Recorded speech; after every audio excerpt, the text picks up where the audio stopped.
श्रीराम समर्थ. श्रोते हो, आपण ऐकत आहात श्री गोंदवलेकर महाराज यांचे प्रवचन. सत्समागम हा सर्व साधनांचा राजा. मनुष्य जन्माला येणे, संतांची भेट होणे आणि त्यांना ओळखून त्यांचा सहवास होणे या तिन्ही गोष्टी फार दुर्घट आहेत. म्हणूनच संत समागमासारखा लाभ नाही असे म्हणतात. सत्समागम म्हणजे सर्व साधनांचा राजा होय. काही मागण्याची इच्छा संत नष्ट करतात, मग मिळवायचे कुठे राहते. संत बनणे व्यावहारिकदृष्ट्या काही सुखाचे नसते. एखाद्या स्नानसंध्याशील आणि सदाचरणी माणसाच्या अंगावर तेज दिसते, कारण देहाला धरून झालेल्या कर्माचे ते तेज असते.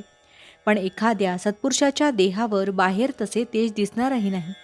आत वावरणाऱ्या भगवंताच्या ज्ञानाला योग्य असा सत्पुरुषाचा देह असतो. देहाच्या आधाराने भोगण्याची या जगामधली जी सुखे आहेत, त्यांचे मार्ग सत्पुरुषापेक्षा आपण प्रापंचिक लोक जास्त जाणतो. परंतु देहाच्या पलीकडे असणारे आणि कायमचे टिकणारे आणि देहाला विसरून आणि देवाला स्मरून जे मिळवायचे असे भगवंताचे सुख आहे, ते प्राप्त होण्याचा मार्ग समजावून घेण्यासाठी आपण सत्पुरुषाकडे गेले पाहिजे. विषय तृप्तीसाठी जावे आणि निर्विषय होऊन यावे, हा संत संगतीचा परिणाम. असा जो असेल तोच संत नव्हे, प्रत्यक्ष भगवंत होय. अशांची संगती केव्हा होईल ही तळमळ असावी.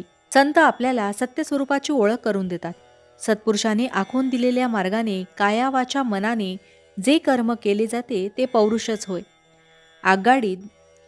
आगगाडीत बसणारी सर्व माणसे, मग ती कोणत्याही क्लासमध्ये बसणारी असोत, इतकेच नव्हे तर बिन तिकिटाची माणसे देखील गाडीबरोबर सरळ म्हणजे शेवटच्या स्टेशनापर्यंत जाऊन पोहोचतात. त्याचप्रमाणे संतांची संगत करणारी सर्व माणसे भगवंतापर्यंत पोहोचतात. त्यांच्यामधली बिनतिकिटाची म्हणजे दुष्ट, पापी, दुराचारी, त्याज्य आणि अयोग्य अशी माणसेसुद्धा तरून जातात. मात्र कोणीही गाडी तेवढी सोडता कामा नये. हाच सत्संगतीचा महिमा.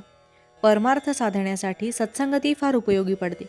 ही संगती 3 प्रकारची असते. 1. संतांचा प्रत्यक्ष देहामध्ये सहवास. 2.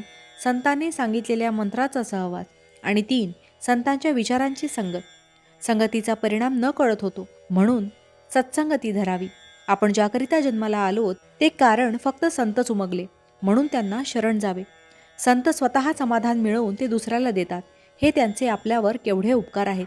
भावार्थ: संतांजवळ जे समाधान असते ते आपल्याला लाभले म्हणजे संतांची प्रचिती आली असे समजावे. जानकी जीवन स्मरण जय जय राम. महारुद्र हनुमान की जय.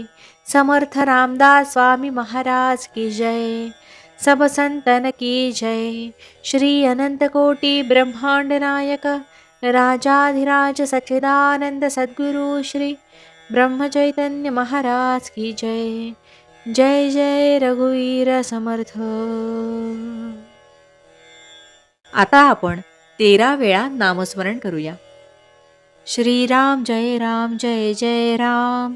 श्रीराम जय राम जय जय राम. श्रीराम जय राम जय जय राम. श्रीराम जय राम जय जय राम. श्रीराम जय राम जय जय राम. श्रीराम जय राम जय जय राम. श्रीराम जय राम जय जय राम. श्रीराम जय राम जय जय राम. श्रीराम जय राम जय जय राम. श्रीराम जय राम जय जय राम. श्रीराम जय राम जय जय राम. श्रीराम जय राम जय जय राम. श्रीराम जय राम जय जय राम. जय श्रीराम.